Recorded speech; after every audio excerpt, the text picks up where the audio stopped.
So welcome everyone. Uh, you're here for our monthly call, and the topic is around addressing the climate crisis. What is the US climate fair share? So there's a lot in that. And before we begin, I just wanted to introduce myself. So my name is Elizabeth Chun Lee. I'm in occupied Lenape land in Queens, New York. And you have a photo of my 6.5-year-old and my spouse there. And I've been working with United Methodist Women for the past 4.5 years now. And this particular topic is of deep concern for me, and interest in particular, because many years ago, I used to work at the World Council of Churches UN office doing a lot of advocacy, especially with the intersection of gender justice, faith, human rights, and looking at climate and climate displacement. So, and I also think as women of faith, we have a responsibility to think about, well, what does this mean as our vision is faith, hope, love, and action on behalf of women, children, and youth, and around the world. So it's not only for those of us in the United States or those in my backyard and my nuclear family, but it's all of God's creation. What does that mean? Recognizing our particular location. So I'm really thrilled to have you all with us in this conversation. And as we begin, and before the speakers, I just wanted to acknowledge that we're meeting as United Methodist Women and friends as part of this conversation.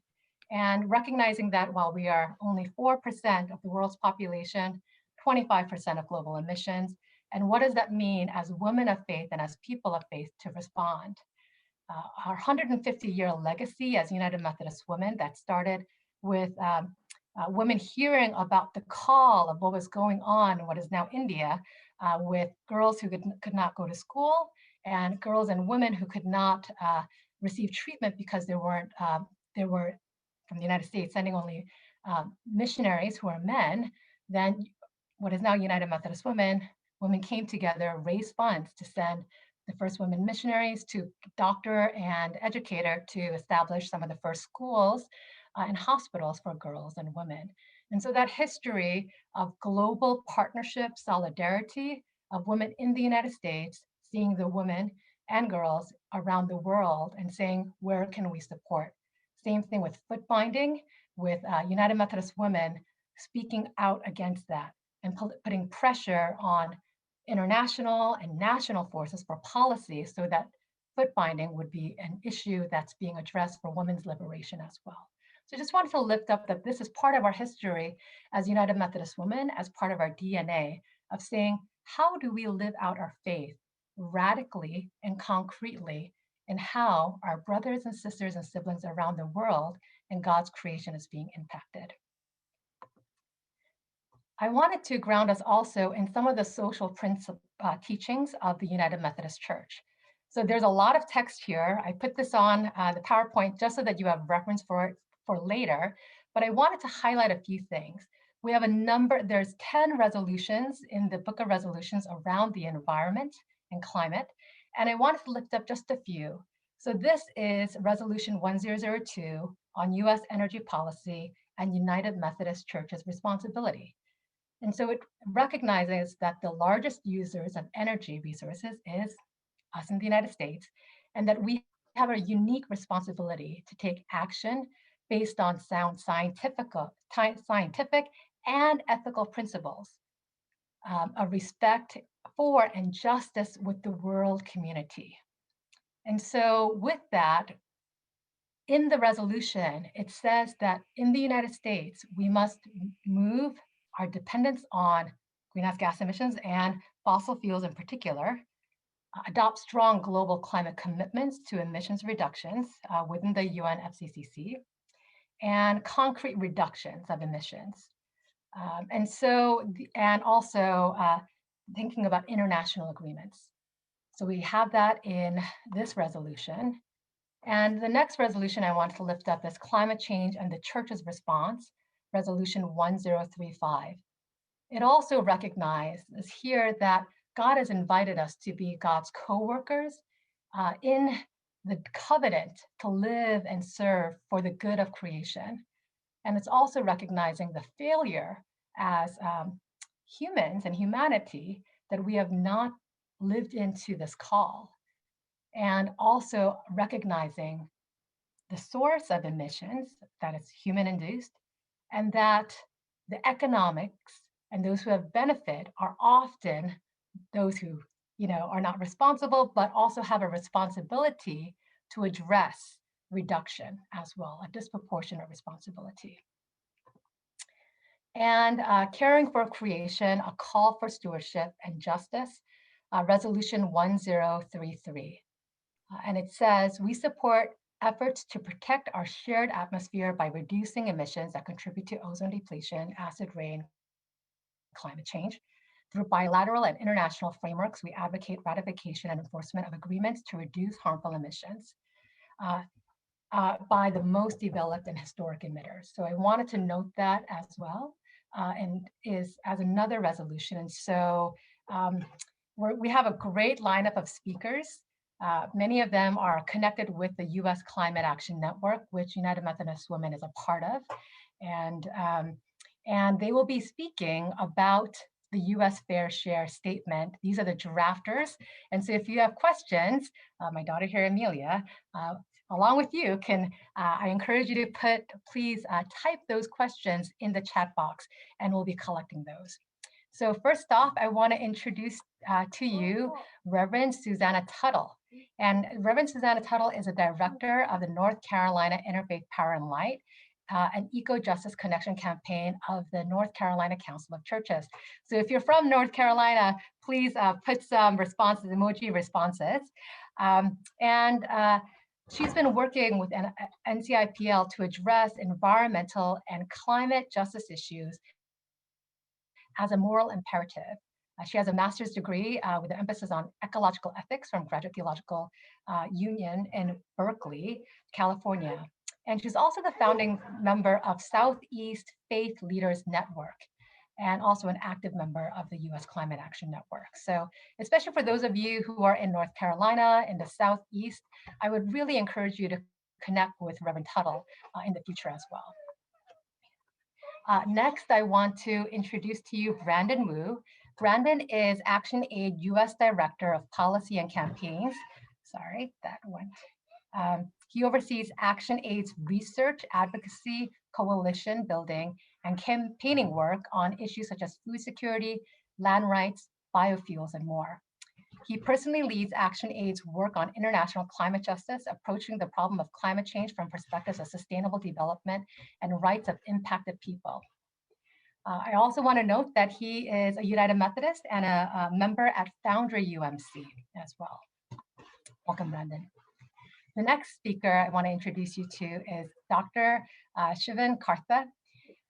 He is a senior scientist at the Stockholm Environment Institute and the research director of its Equitable Transition Program. He works on climate equity and has helped inform civil society organizations, policymakers, and multilateral organizations. He's a member of the Science and Security Board of the Bulletin on Atomic Scientists, and as an IPCC author, led the chapter on equity and sustainable development. Thank you. We're really excited for you to be here, Dr. Kartha. And Dr. Christian Holtz, welcome. He's a senior research associate at the Climate Equity Reference Project, a long-standing research and advocacy collaboration of the Stockholm Environmental Institute and Equity, and the executive director of Climate Equity Reference Project in Canada. Dr. Holtz's field of research is international and Canadian climate change politics, with an overall research agenda focused on the role of equity and fairness as enablers of ambitious domestic and international change on addressing climate change. Welcome, Dr. Holtz. And last but not least is Kelly Stone. Kelly Stone is Senior Policy Analyst at ActionAid, and she focuses on the intersection of climate change, land use, and food security. She's particularly focused on developing a vision of climate action in the land sector rooted in rights while calling out the risk of large-scale bioenergy projects to food security and climate ambition. And since 2015, she's tracked negotiations at the UNFCCC, and she's an active member of U.S. Climate Action Network. So we're really thrilled to have these speakers to really guide us and give us some framework of what that means and also provide us some actions of next steps of what we can do. So Reverend Tuttle, Susanna, I'm going to hand it over to you and your team. All right, I'm just going to pull up our slides.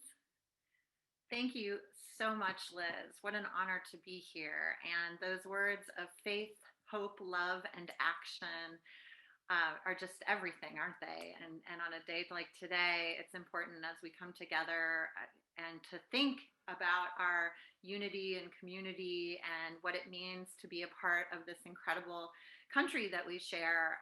It's just really an honor and I think very timely that we're going to be discussing the U.S. Climate Fair Share overview for you today.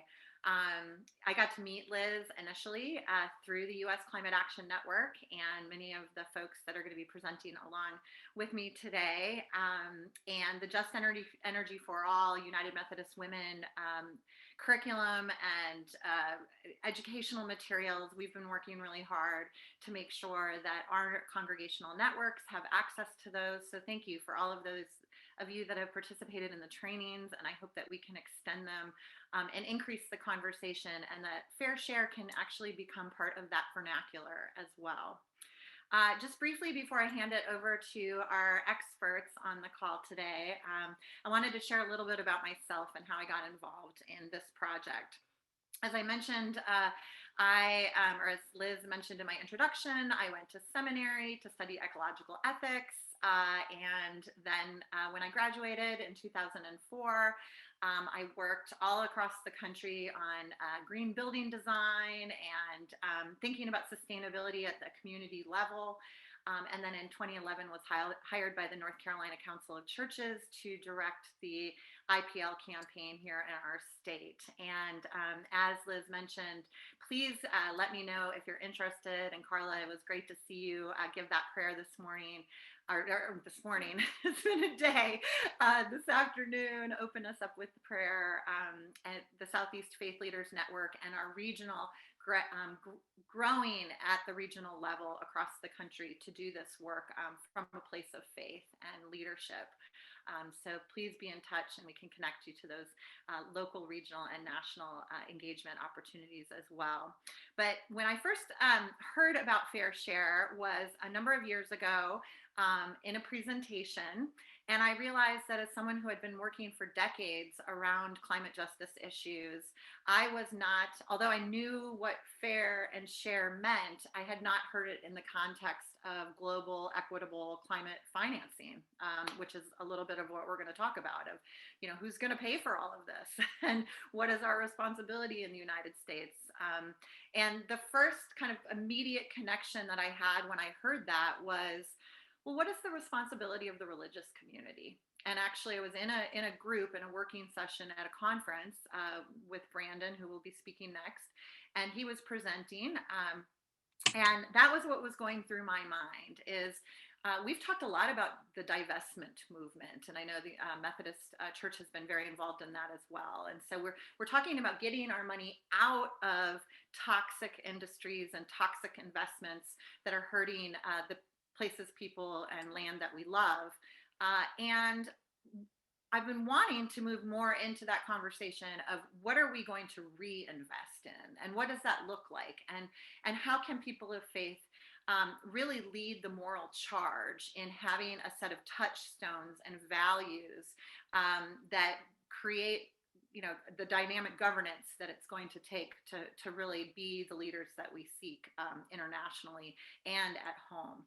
And so it was this language of fair share with relationship to how we're going to limit global warming to 1.5 degrees Celsius that was presented. And I said, where else are these conversations happening? Again, I've been doing this for a long time, but I'm not engaged in this particular dynamic. And part of it was is that I had not personally had a chance to be involved in any of the international conventions. I had never attended a committee of parties at the UN. I want to, but I hadn't had a chance to do that yet. And so I wanted to bring it home and say, how can I talk about this with my family, my neighbors, my friends, and my own constituency through the North Carolina Council of Churches? So that's what brought me into this work. We're going to get a little bit of the backgrounder, and we'll be dropping the link to the website of usfairshare.org into the chat so that everyone has access to that. There's a backgrounder section that talks about how we have gotten to this place just this past year, July 17th, 2020, after a long process going through the U.S. Climate Action Network and the over 185 organizations that make up that network, came to a profound statement that I will read briefly and then hand over to Brandon. This statement was released publicly. It is on the website. It has gone through to the administration, to the new administration. And this statement says that the U.S. Climate Action Network, believes that the U.S. fair share of the global mitigation effort in 2030 is equivalent to a reduction of 195% below its 2005 emission levels, reflecting a fair share range of 173 to 229%. So if you're anything like me, that's a lot of numbers and quite a big, as I said, very profound, I want to say prophetic statement that has been made. And the good news is we have the people who understand this and know how to translate it and how to engage all of us in becoming advocates for this in the name of faith, hope, love, and action. So I'm going to hand it over to my colleague, Brandon, and he'll take it away from there. Thank you, Susanna. Hi, everyone. My name is Brandon Wu. I am the Director of Policy and Campaigns for ActionAid USA. We're an international development and human rights organization. And as was sort of alluded to in the very nice introduction that I got, we work with vulnerable and marginalized communities around the world. And one of the things that we started hearing 15 years ago was that they were feeling the impacts of climate change. And they weren't using the words climate change, right? But they were talking about more unpredictable rainfall patterns that were affecting weather or how they could grow crops. They were obviously being impacted by more intense and severe and frequent extreme weather activities, storms and floods and so on. And so that's the perspective that we come to the climate debate with. So my work has primarily been doing the stuff that Susanna was talking about, for better or for worse, flying around the world to UN conferences, trying to make sure that voices from the most vulnerable impacted communities, particularly in developing countries, are heard in UN negotiations, to make sure that the interests of rich countries and particularly the corporations and the elites in those countries don't dominate all of the agenda in those negotiations. So, I was going to start with a sort of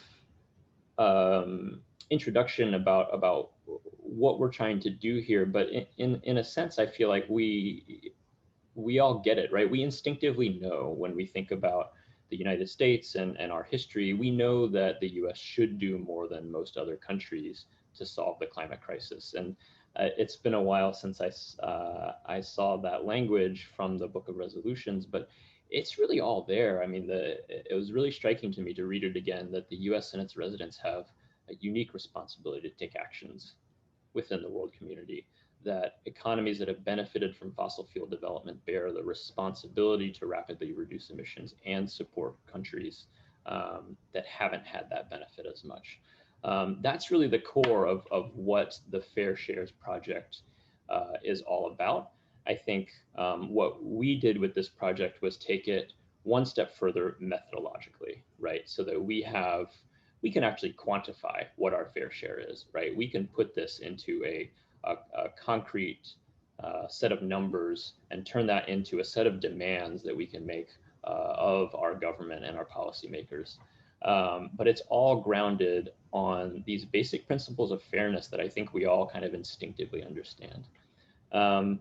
And so you can see on the screen here, and I won't go into this into too much detail because Shivan will present after me a little bit more in depth on the actual methodology.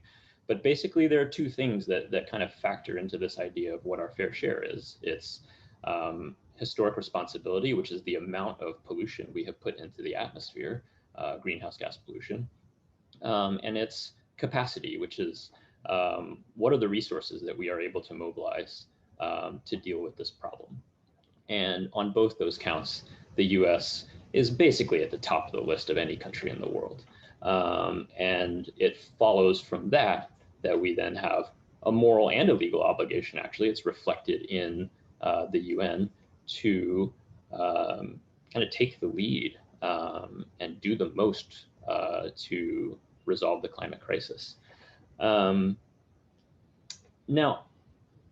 I do want to address one thing that Susanna raised, which is, she was thinking when I first met her at that conference, which was now a couple years ago, I think, she was thinking, well, what is the role of the faith community? And to me, what we're talking about here is really how we as a country can do right by the rest of the world. This is not about what the best way to reduce our emissions at home is, so that we can kickstart our economy, make sure we're competitive vis-a-vis other growing economies like China. No, that's not what this is about. This is about how we act in solidarity with other countries, in cooperation to resolve a common problem. And it's hard to find a natural kind of mass movement constituency to advocate for that kind of global solidarity. On a lot of other aspects of the climate debate, there are natural domestic constituencies, right, who can lobby their members of Congress, who can push for the kinds of policies that are in their benefit. So, and it's things like we want to stop fossil fuel extraction. So we work with indigenous peoples. We work with other people who are directly impacted by fossil fuel extraction.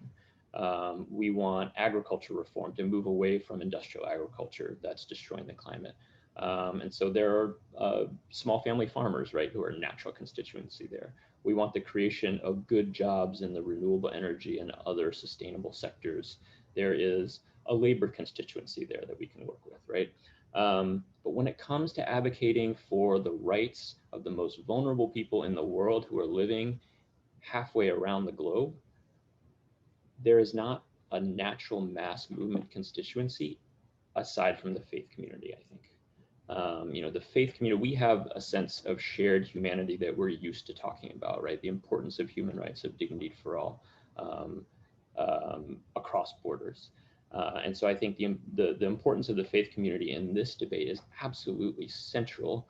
And one concrete example is a few years ago, one of the concrete ways that we were calling on the United States to show global solidarity was to give money to something called the Green Climate Fund. Some of you may be familiar with it. It's for distributing financial resources from wealthy countries to poorer countries for climate action. And we were calling on the Obama administration to contribute to the Green Climate Fund. And the faith community was absolutely instrumental to making that happen and eventually getting the Obama administration to do exactly that. So that's kind of just my pitch for why it's relevant to us as a community.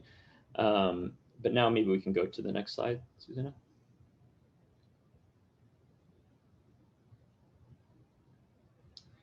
So what I want to do on this next slide is sort of outline the problem overall and the methodology, and then turn it over to Shivan to get into more detail. So as I mentioned, we understand the fair share problem, what the US should be doing relative to other countries, China, India, Bangladesh, right? We have a sense that we should be doing more than all of those, but how do we quantify that? So this chart, I think, kind of gives a really nice big picture overview of the problem we're trying to solve. So you can see here the horizontal axis is time, the vertical axis is global greenhouse gas emissions. And so that black line basically shows that global emissions are trending upwards The future emissions line is basically a projection of what would happen without very much climate action. That blue line is what we actually need to do to have a reasonable chance at keeping global temperature rise under 1.5 degrees Celsius. And so the gap between the black and the blue lines is basically the work that we have to do, right? Those are the emissions that we have to reduce or avoid putting into the atmosphere in order to have a shot at 1.5 degrees. Now that's global, that's aggregate through the whole world. So next. So we can divide up that total of emissions that we need to avoid by country. And this is sort of a way of dividing up the labor. And the question of what the fair share is exactly how you draw the lines, right? How big is that red section that represents the US responsibility compared to the blue section that's Europe, compared to the sections at the bottom, which are developing economies. And that's where our methodology, well, really, I should say, Shiven and Christian's methodology, and Tom, if he's on this call, that's where that comes into play. And so I'm going to hand it over to Shiven now that I've kind of laid the groundwork there, and he'll go a little bit deeper into how exactly we came to the numbers that Susanna introduced at the beginning. Thanks.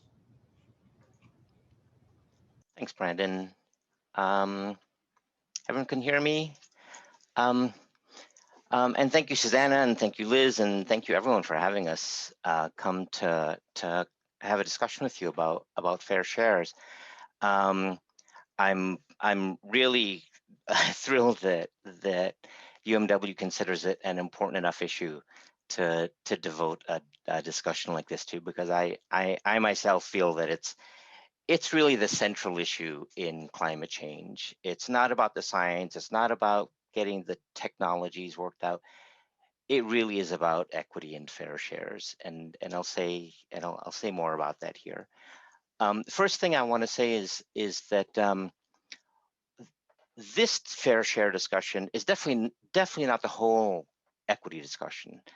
There's a big discussion to be had around the fact that the world has already warmed by 1.2 degrees and impacts are going to worsen before they get better. And so we have to figure out how to adapt, and we have to help each other adapt, and we have to adapt as societies and as a global society. And that raises lots of equity issues. And there are impacts that are already happening and are unavoidable. And the losses and damages relating to that, that raises lots of equity implications too. How do we cover those costs, and how do we help out the people that are being hurt? And so we're really focusing in on sort of the what we think of as the first question: how do we stop the problem from getting worse? How do we get emissions down to zero? And as Brandon framed it, it's the question of how do you get rid of those 36 gigatons of greenhouse gas emissions that we're on our way to spewing by the end of the decade, that we can't if we really want to try and keep the climate from wholly destabilizing. And thankfully, it's possible to get rid of those emissions. It's really, overwhelmingly about stopping burning fossil fuels. And we can do it because we have the technologies now, and the largest expansion of electric sector capacity last year was from renewables. And so it can happen. It's not impossible, but it's a long haul. It's a big task. Right now, we get about 85% of global energy from fossil fuel resources, and energy is what makes the world go around. That's what keeps our economies running. And so we have to figure out how to get off of that. And that is it's a big ask. It's 50,000 power plants and millions of factories and more vehicles than people. And still every year, last year, more than 90% of all vehicles that were sold were still gasoline or diesel, regular old vehicles. And most of the ones that weren't were still gasoline, but they were hybrid, not straight up internal combustion engine vehicles. So we're still heading in the wrong direction. We have to turn things around. We need to make the investments and the policy changes and maybe even the behavioral changes that will allow us to stop relying on fossil fuels.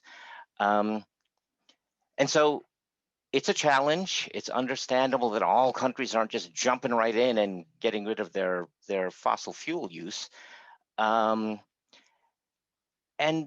the reason why we're not just jumping in is because it's a challenge. And not only is it a challenge, but no single country can just cut its emissions to zero and solve its own climate change problem.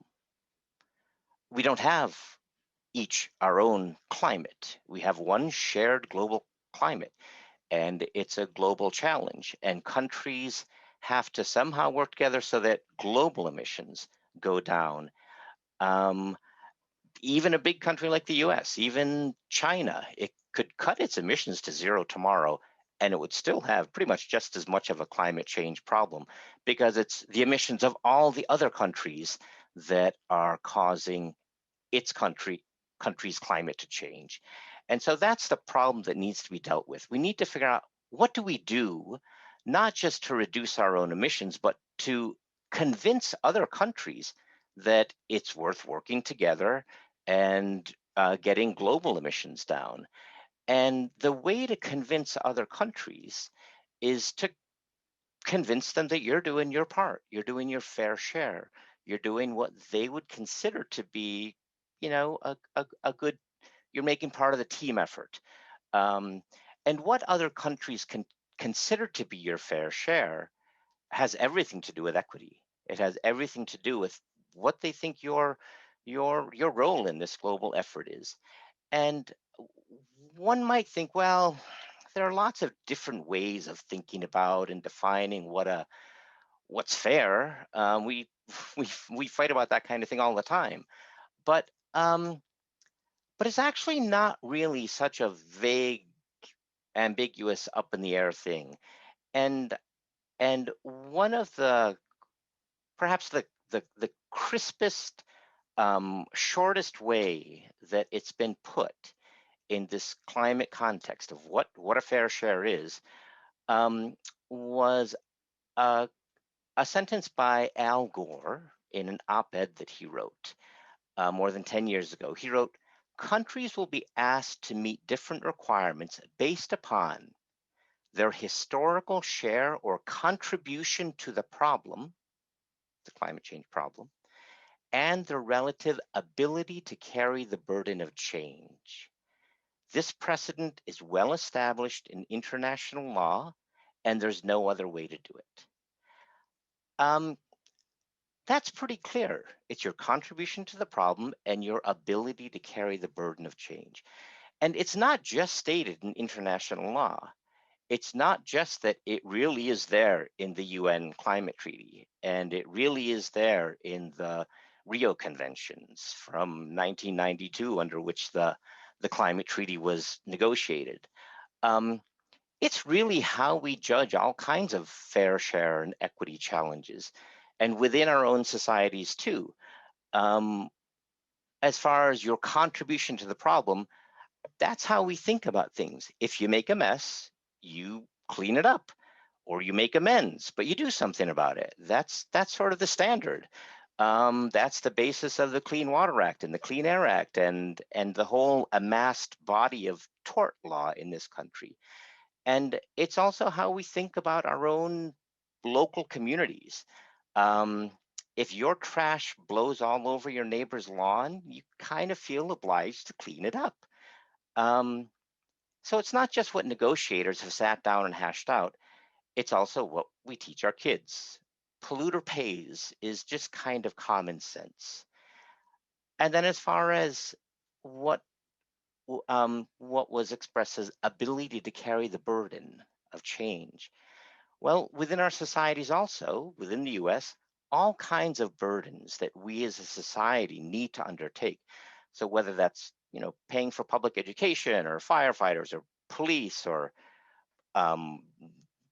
developing a vaccination to a pandemic, we fund that stuff with taxes, and taxes are based on income. And everyone doesn't pay the exact same amount regardless of income. You pay depending on your income, and you don't even pay equal amounts per dollar. Richer people pay higher tax rates, and poorer people pay poorer tax rates. And a poor person's dollar of income doesn't count as much as ability to help carry the burden of change and pay taxes as a rich person's dollar. And so we have ways of thinking about, in pretty concrete and pretty universally shared ways, what a contribution to the problem is and what ability to carry the burden of change is. And with contribution to the problem, we don't really treat poor people and rich people the same. We don't treat survival emissions in the case of contribution to climate change the same as luxury emissions. If you're releasing carbon dioxide because you're burning a bit of kerosene for a little cook stove, that's very different than driving around a car that's just much bigger than it needs to be and is a gas guzzler. So there are pretty widely shared, even universally shared, sense of how we talk about what fair shares are. And it was really echoed quite nicely from the UMW statement that Liz read at the beginning of this, that referred to the US as a most developed and historic emitter. It's most developed, and that yes, it has a great ability to help carry the burden of change, and is a very heavy historic emitter. And as Brandon said, it's actually quite straightforward to cast these principles, which are pretty universal principles, in quantitative terms. Your contribution to the problem are the tons of emissions that your country has contributed to the atmosphere's overloaded burden of greenhouse gases now. The national income is a wonderful and very simple indicator of a country's ability to help carry the burden of change.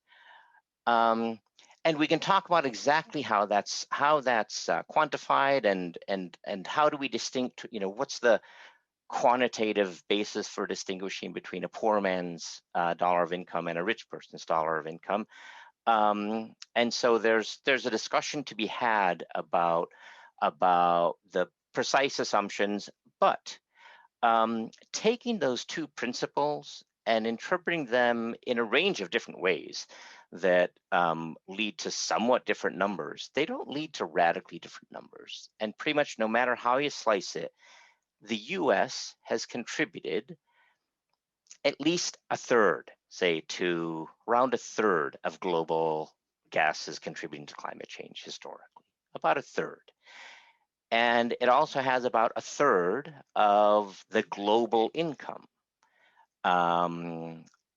In particular, when you distinguish between the survival emissions of the poor and luxury emissions of the rich, and the dollars earned by the poor and dollars earned by the rich, the quantification tells you the US, yes, it's a big one. It's at the top of the list.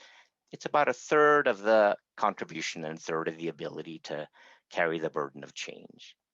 So back to that 36 gigatons of carbon dioxide emissions that need to be reduced over the course of this decade. About a third of it would mean about 12 gigatons. And so the chart you're looking at now plots where the US's emissions are going right now, as we just continue building pipelines and fossil fuel using infrastructure. They're rising slowly. That's the dotted line at the top. And if the US reduced its emissions by 12 gigatons, so about a third of what globally needs to be done, that brings us down to about here. And that's a lot of emission reductions. In fact, honestly, it's more than could possibly be done in the United States. It's more than would be physically possible because it's more than the US's emissions, which are only about 6-7 gigatons.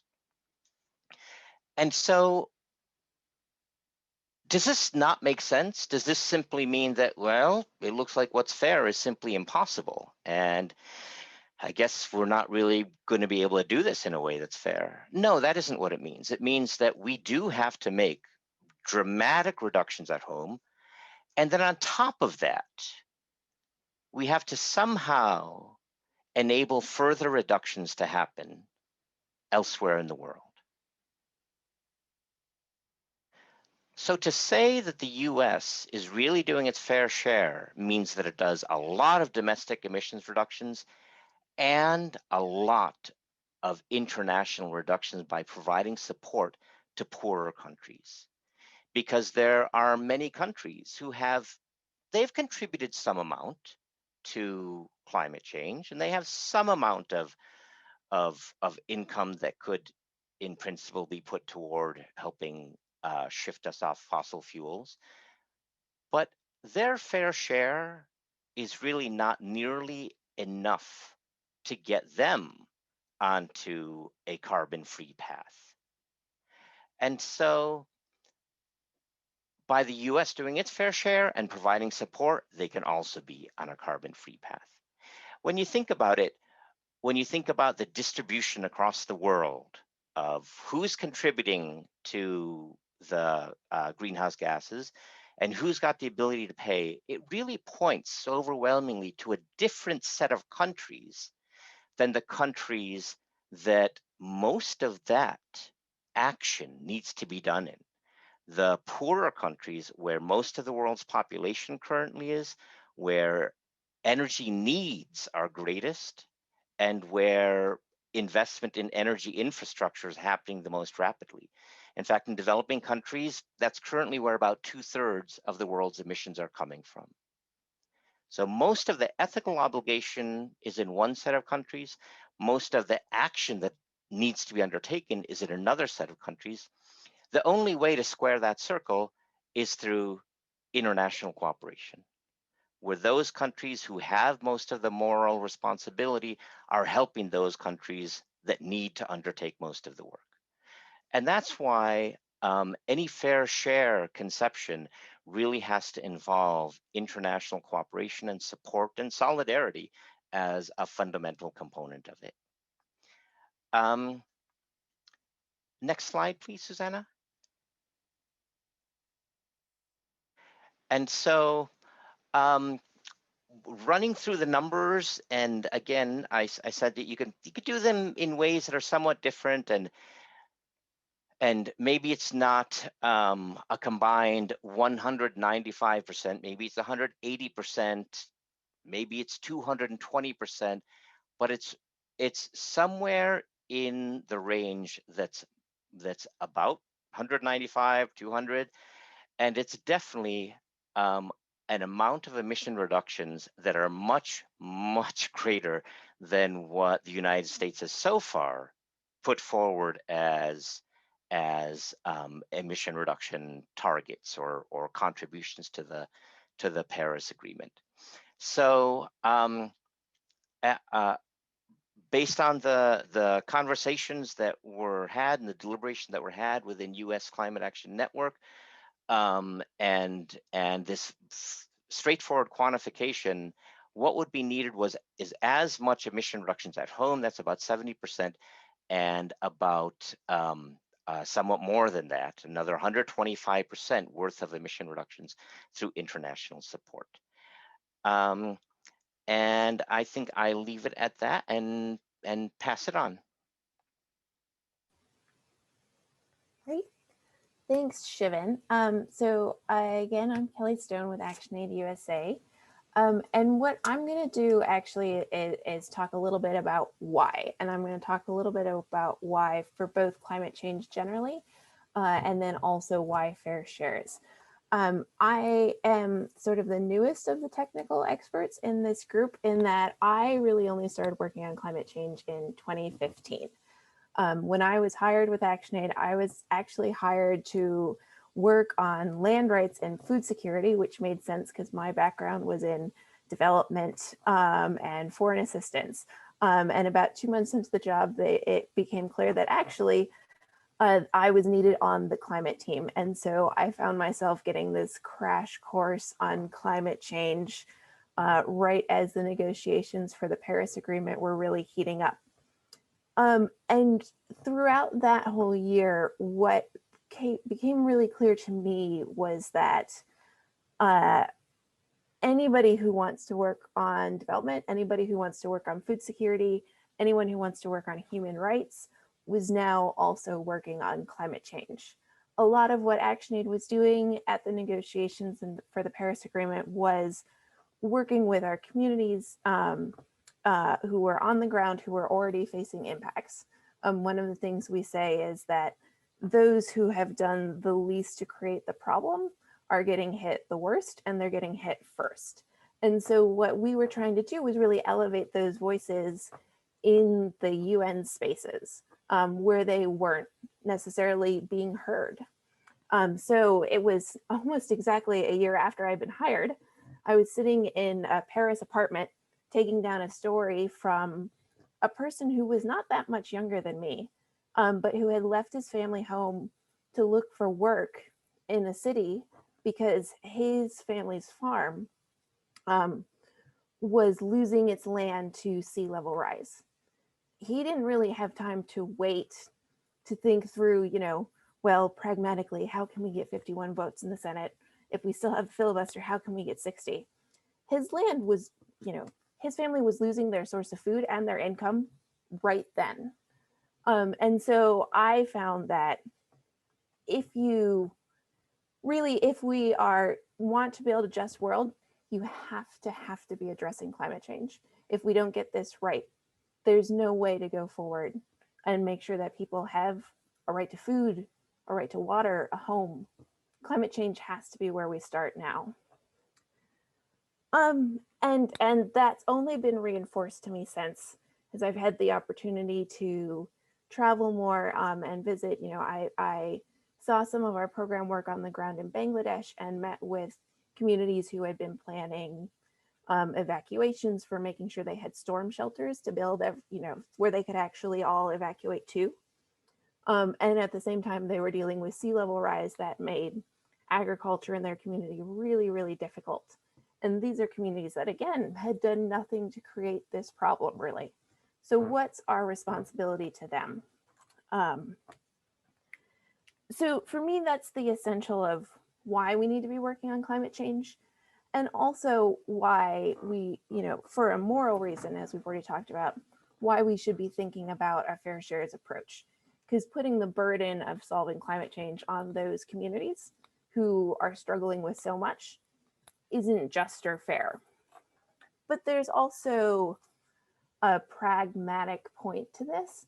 And I'll spell those out. So the first thing is that if you look at the size of the US fair share, of how much we have contributed to the problem and how much of the global capacity we have to solve it, expecting any other actor to come in and pick up our slack, because we're having a rough time of it right now, isn't pragmatic. There's just nobody out there to do that. So if you want to make the math work to get to the emission reductions that we need to reach for 1.5, it's, you know, you really need the US to do its fair share. There's just no one else to come in and do it for us. And the other piece I would say for that is too, the same thing for the climate finance aspect of this. So one of the things that Shivan was just spelling out was, when you look at the size of our fair share, what's really important is not just what we're doing at home, because you'll actually see that the domestic portion wasn't even the majority of our fair share. And so really, even more important in many ways is what we are supporting other countries to be doing. Because otherwise,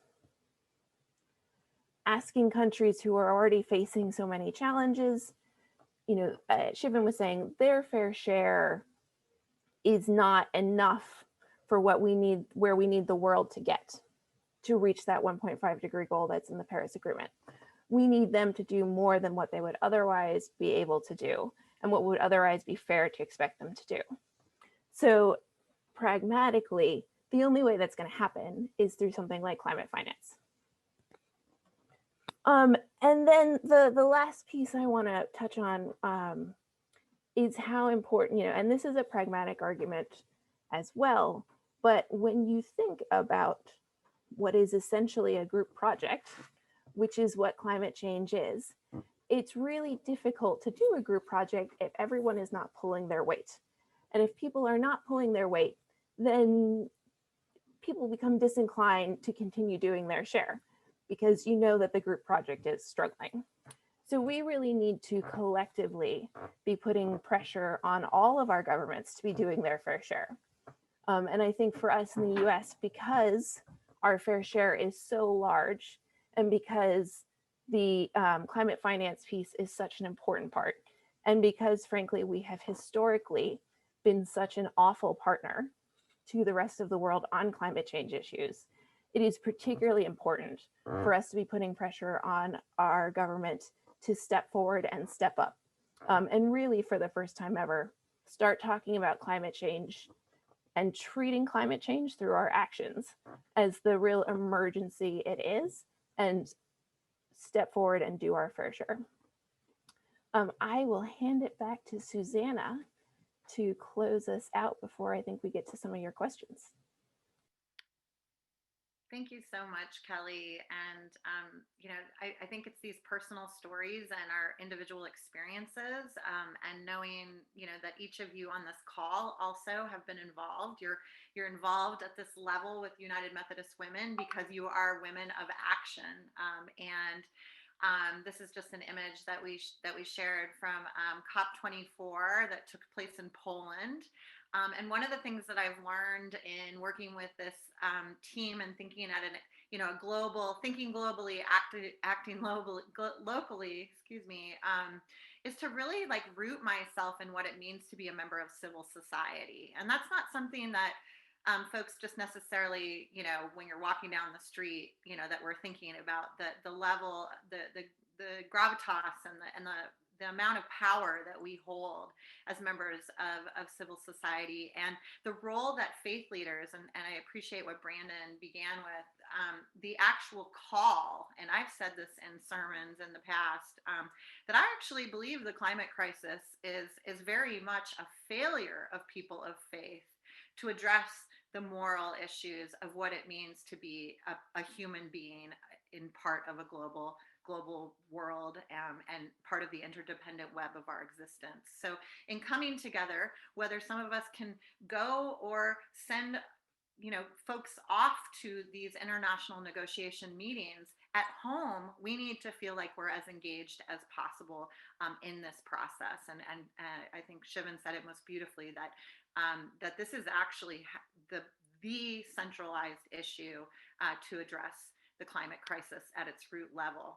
So we have here, we did a series of social media outreach when we launched the US Fair Share's website.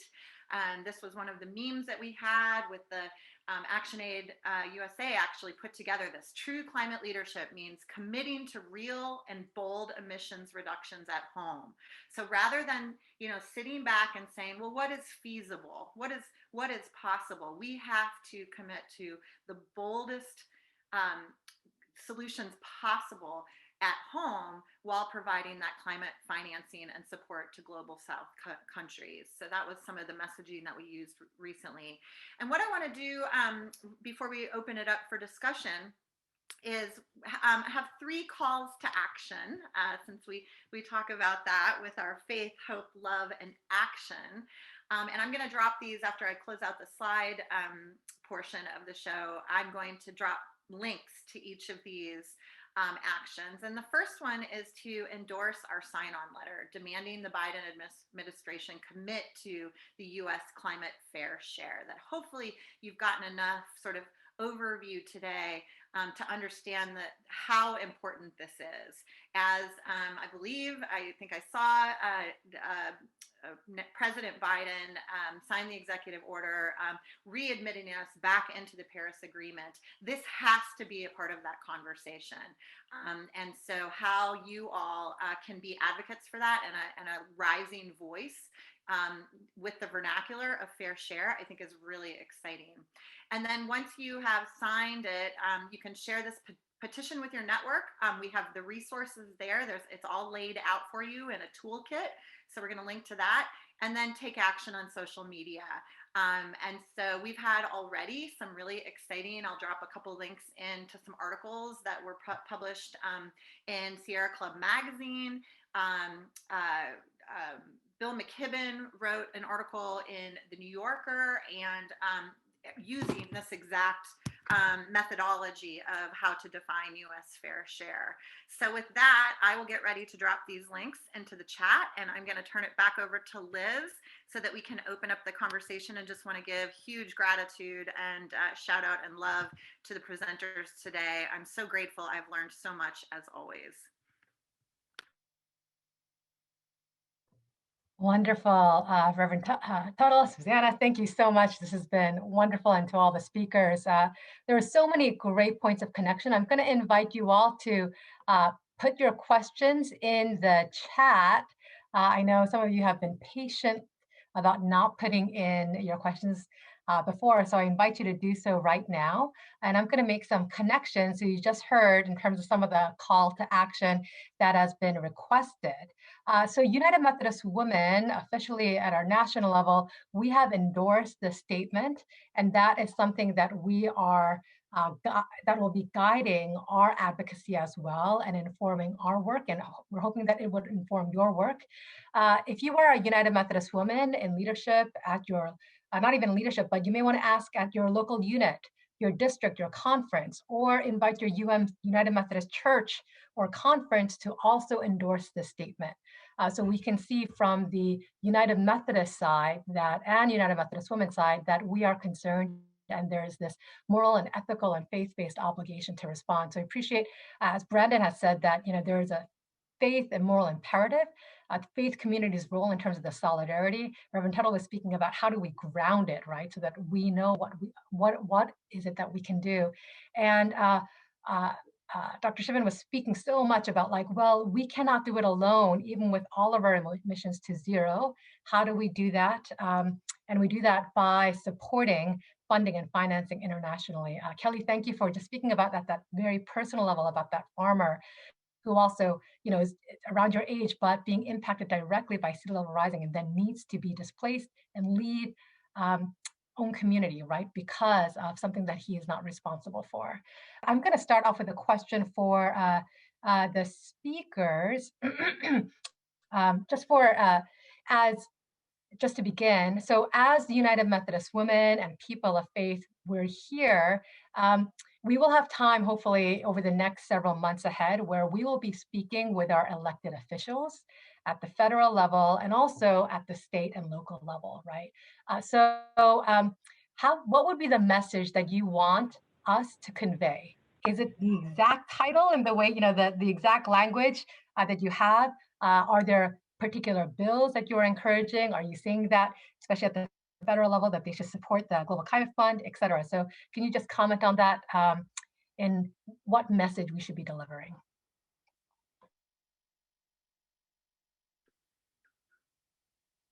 Kelly and Brandon, do you want to take a shot at that?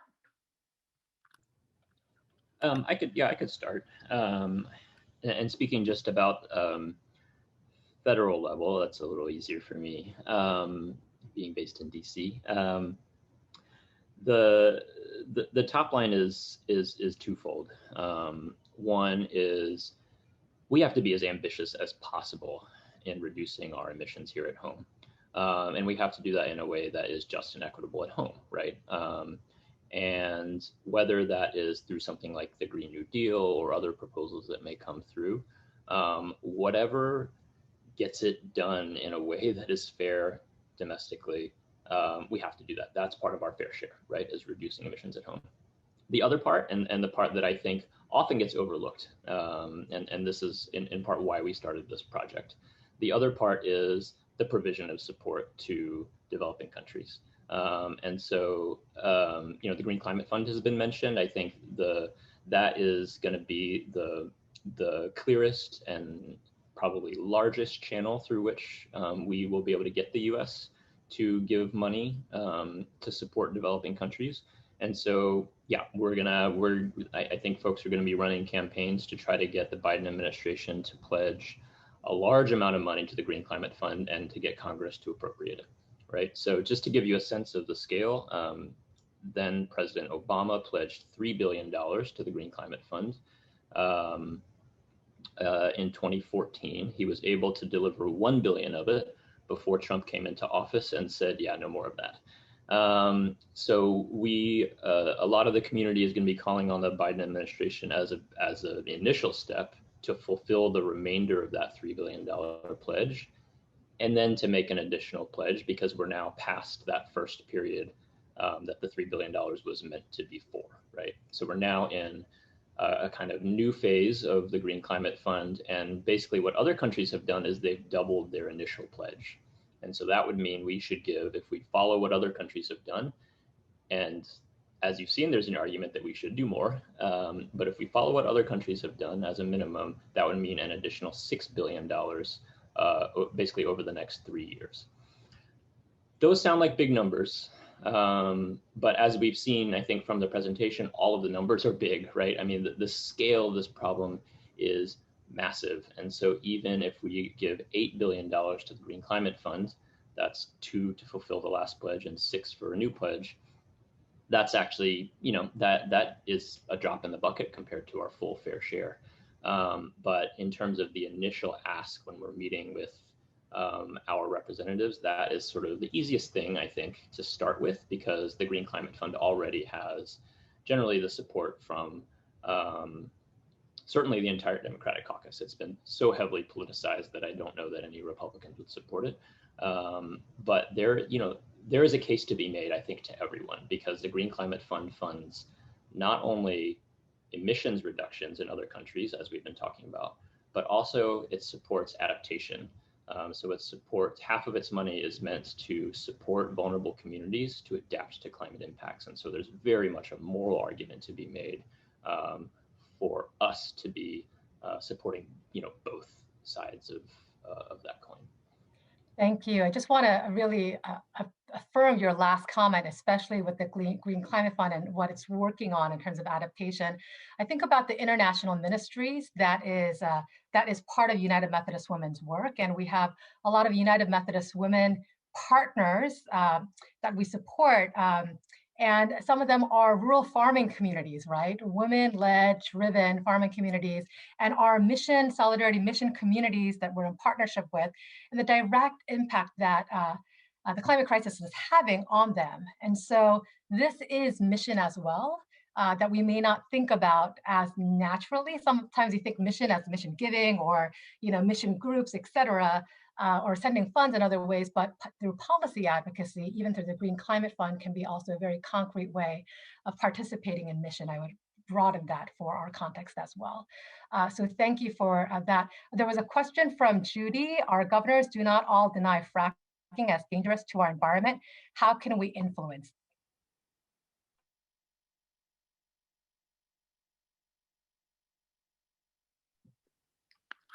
And Judy, thank you for that question. I am happy. I can drop my contact information into the chat.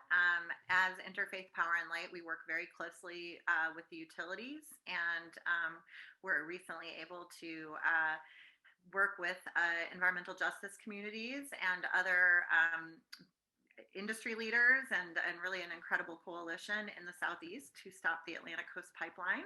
I hope many of you also are aware that the permits for the XL pipeline, Keystone XL pipeline, are also being removed by the new president today. So that's very exciting news.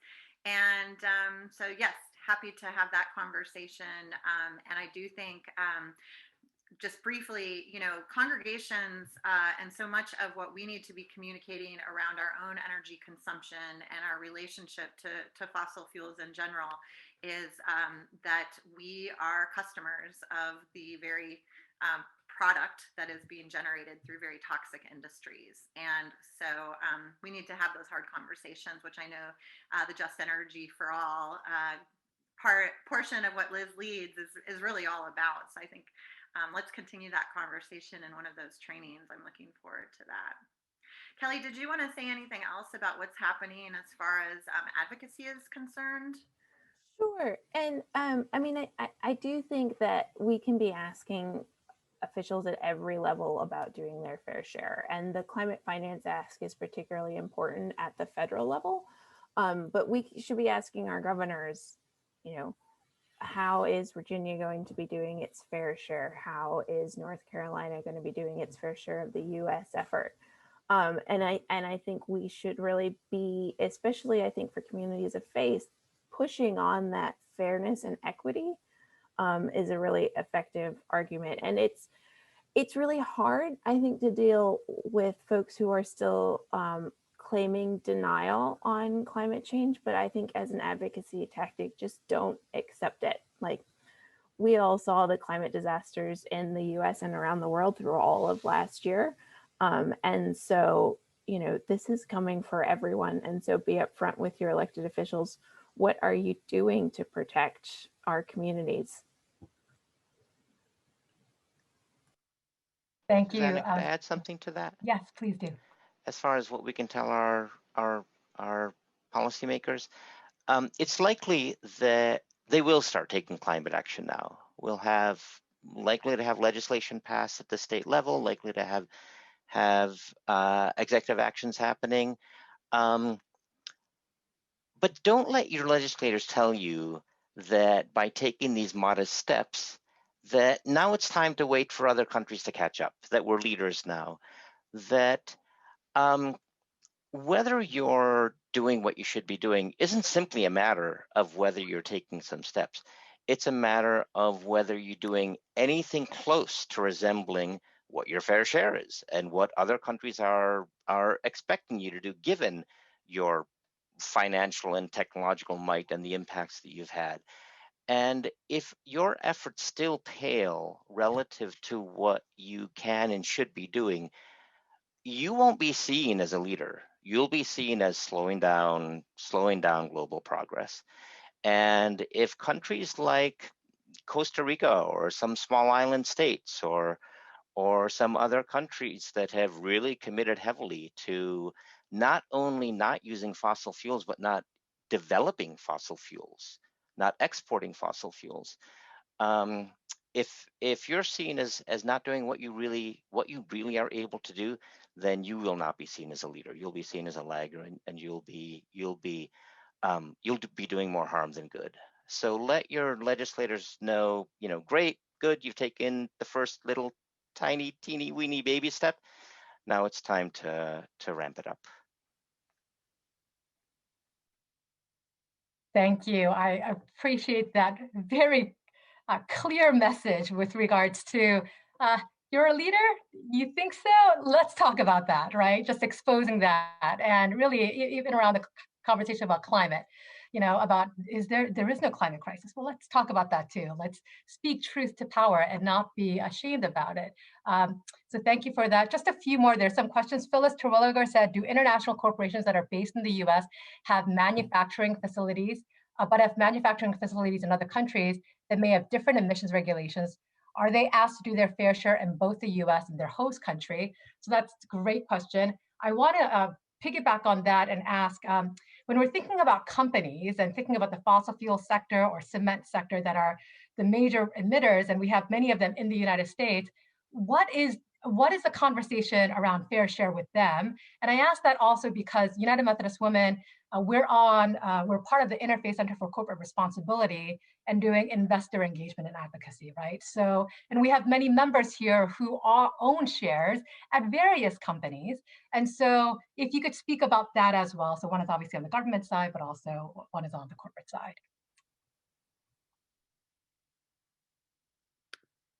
Christian, do you want to jump in on the first part since you answered it in the chat? Sure. Yeah. So for this analysis, we've only been looking at the emissions, the greenhouse gas emissions that have been released or that are being released on the territory of the U.S. So international, U.S. headquartered companies who produce abroad, the emissions associated with that activity would be counted in that other countries' fair shares analysis. However, given that and sort of like tied to the other question, we have seen that the fair share of the U.S. is so large that at least twice as much has to be done through international mitigation or international emissions avoidance compared to domestic emissions avoidance. And so it is a possible strategy to implement that international component by compelling U.S. companies that operate abroad to do certain things in their foreign operations. So that it could actually be, U.S. headquartered companies that operate abroad could be a vehicle of implementing this international component of the overall fair share. But our analysis doesn't go into that level. It is just like to establish the overall fair share and how we, or you, I'm Canadian, so I'm a part of this per se. How you guys are doing it, that's a different question. Yeah.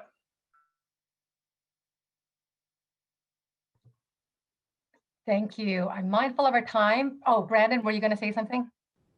Well, I didn't want to leave the other question untouched, but I'm not sure if anyone else wanted to jump in on that.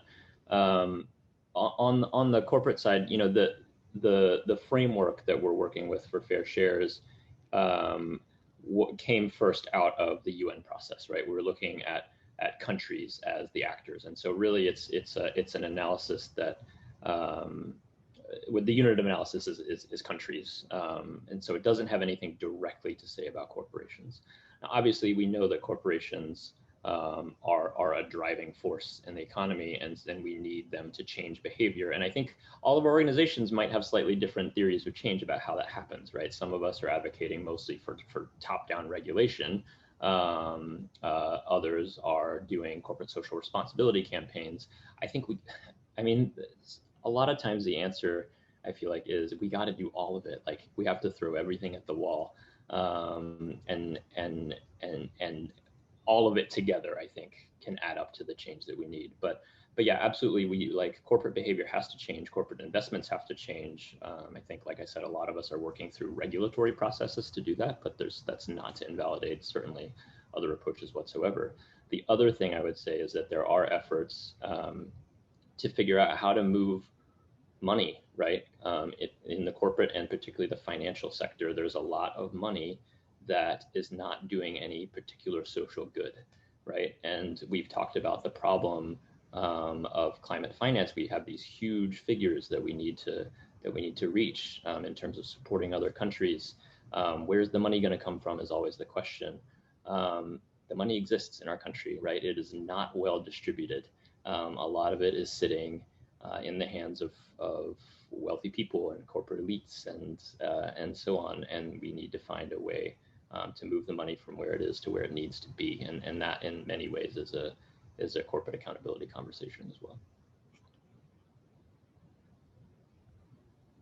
Thank you. I appreciate that. And mindful of our time, so I'm going to pose some questions, and maybe as we want to give all the speakers just a few moments for any closing comments, including Dr. Holtz as well, Christian Holtz, and some other follow-up questions. There was just, Dr. Kartha, you were speaking about survival versus luxury emissions. And obviously in the United States, we have, those who are in that, survival emissions, right, versus the luxury emissions. And what does that mean in the context of polluters, disproportionate polluters in the United States, the implications of that? And then Brandon, if you could, or others can speak about what this means with regards to Biden and the new administration and Congress. If there's any other things that you want to comment on that with the Paris Agreement, et cetera, please do so. And with regards to just moving forward, how can our members, we have those three actions, continue to learn more and get involved? So with those, I want to hand it over to you so you all can share your last. I can answer that first part about the survival versus luxury emissions. And so generally, it's true that any fossil fuels you burn emit carbon dioxide and contribute to climate change. And just as far as the physics of the situation contributes an equal amount. But clearly, it's a lot harder for someone who is poor to do something about that.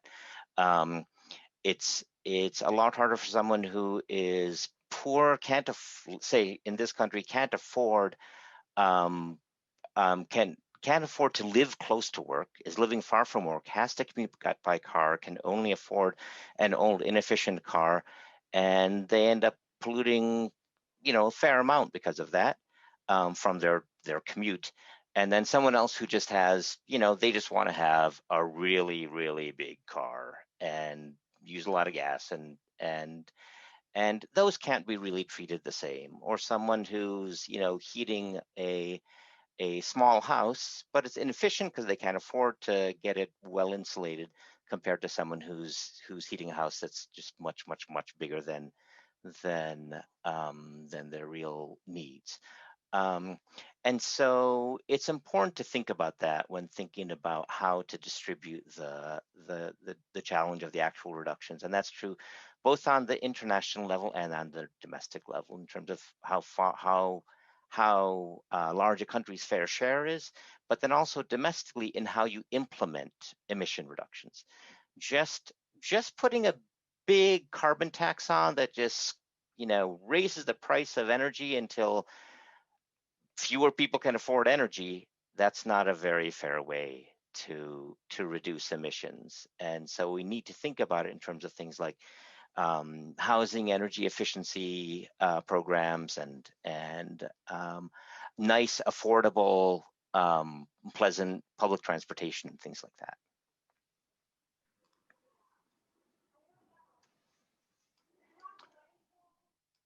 I'll use my closing minute to answer Anne's question because it's an important question.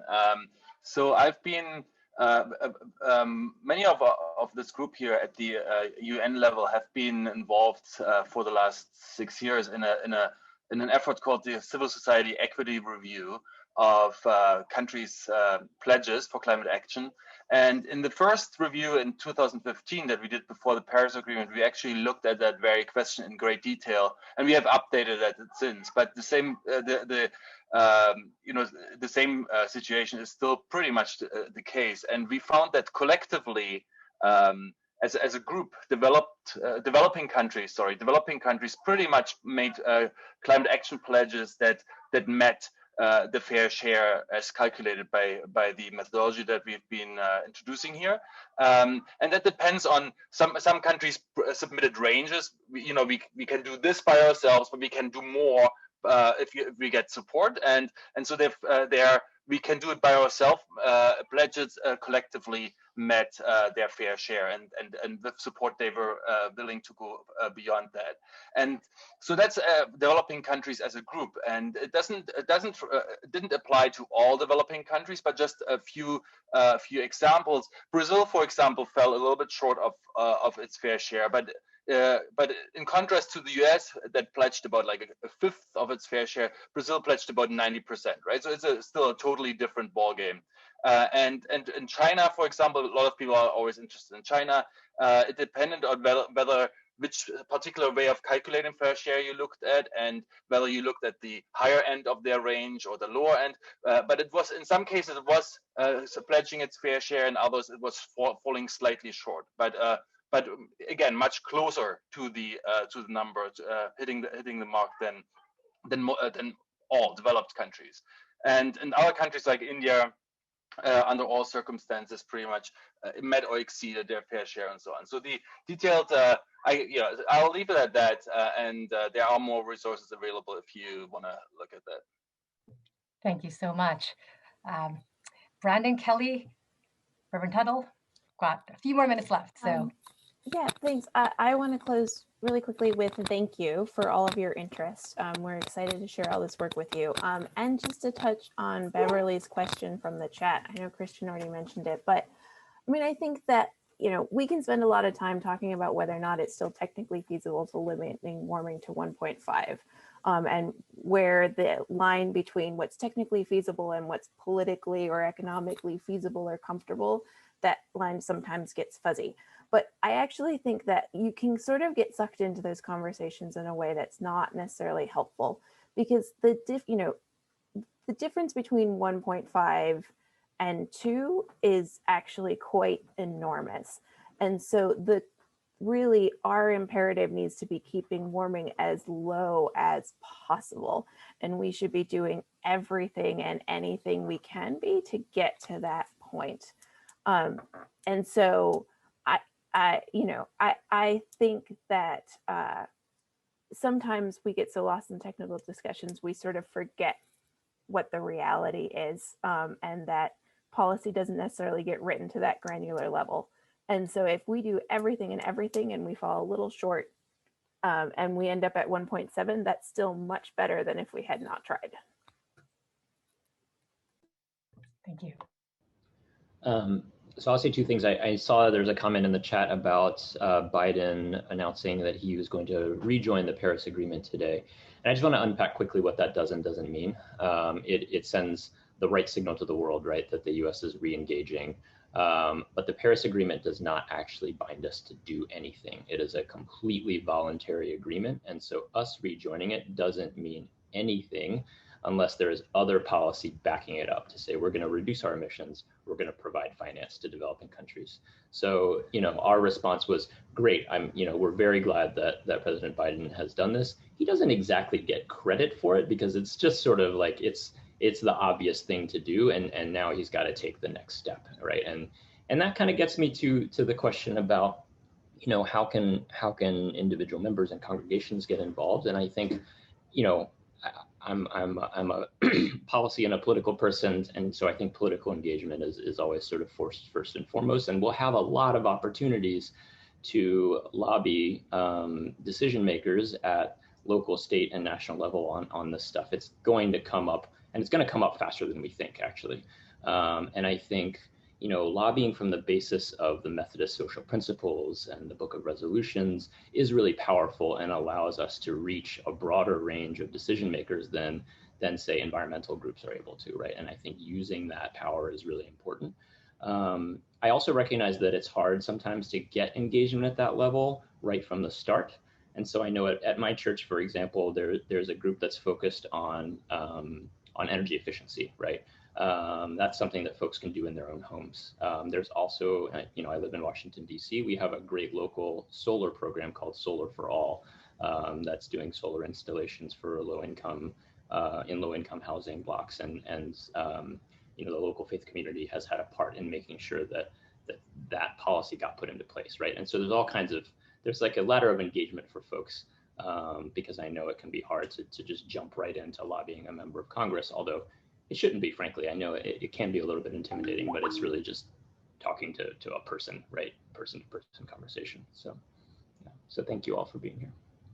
Yeah, thank you, everyone. And I'm just going to close very, very quickly by agreeing that the best way we as people of faith can be first involved and then long-term involved with public policy advocacy is by making sure that those who represent us in elected official positions know who we are and know what we do and know what we believe in. And so just telling that story is the best place to start. And, something that I encourage each and every one of you and myself to do as a new set of leaders come into certain spaces, and for folks that have been around for a very long time, to ask them if they know what Fair Share is, and then be able to provide them with this resource, and then come back and have that conversation. What does Fair Share mean to you?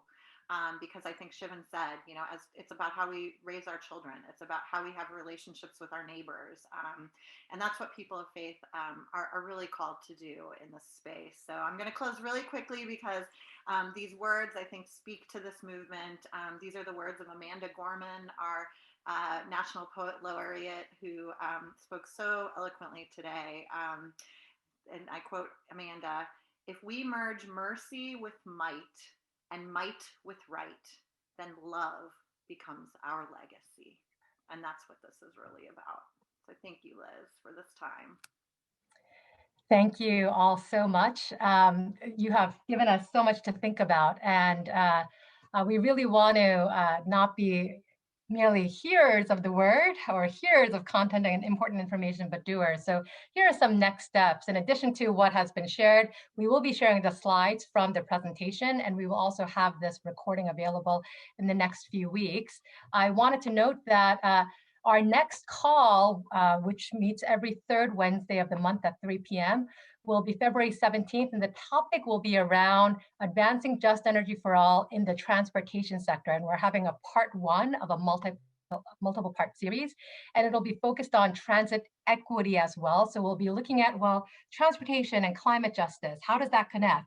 And then looking at transit equity specifically. And if any of you want to share your story, we would love to hear that as well, because Transit Equity Days is actually February 3rd and 4th. United Methodist Women is part of that network. Rosa Parks, a woman of faith, was one who, our mother of the civil rights movement, especially around transit equity, and we'll be talking about kind of that importance, but specifically on the 3rd and 4th, as part of Transit Equity Day, the 4th is Rosa Parks' birthday, we want to hear your stories. So we'll be sending an email, and there's a QR code there too. If you have a story, if you ride the transit system, the bus, the subways, etc., tram, or if you are a transit worker, if you go to school, church using that, or if you wish you had transportation, public transportation, or if you are being impacted by air pollution because of the transit sector in your community, the transportation, we would love to hear your story, and we want to lift that up on the 3rd and 4th. And some of you have not been part of our Just Energy for All 101. We will be offering the why should I care about Just Energy for All? What do we mean by Just Energy for All? How do we advance it? Really the baseline 101. So please encourage others who have not participated to join. We would love for there to be at least 10 from each conference of our 54 conferences participating this year. So we'll be starting that February 22nd. And coming soon, there was a lot of conversation about speak with your representatives. We are planning to do that. We're going to be partnering with the National Religious Partnership for the Environment, NRPE. We're going to be doing virtual training along with legislative visits and debriefs where you can be lifting up why we care about Just Energy for All, why the fair share is so important, what we mean by people of faith, and what we want our representatives to do. So that will be coming up. If you are more interested in helping lead some of those conversations, please email us, and we would love to give you the resources and connect with you. Next step, please, we would love your feedback and evaluation about how this session today had gone specifically, if you have follow-up questions, and also if you have other topics in the future. We have a ton of, also want to note that we are partnering with a number of organizations to provide a 9-month fellowship for young people between the ages of 18 and 26 who are BIPOC, Black, Indigenous, people of color, and who are either Christian or Muslim in the Midwest and Southeast. So if you know of young people in that category, please encourage them to apply for this fellowship. There's a $500 stipend as well. There's a lot of other resources. I will be emailing these to you, but we're going to close with prayer with Beverly Marshall. So Beverly, if you could lead us in the closing prayer. Yes. Let us pray. God of all creation, we, your people, claim our responsibility as stewards of this earth to personally change and to advocate for changes directed towards solving the climate crisis. Give us hearts for others who are suffering now. Give us heads to be bold, directing our governmental responses. Give us spirits to persevere until we can see the U.S. doing our fair share. We pray these things in the name of Jesus, our Savior. Amen. Amen. Thank you, Beverly. And thanks to all the speakers and for all of you joining us in this conversation today. Have a wonderful day.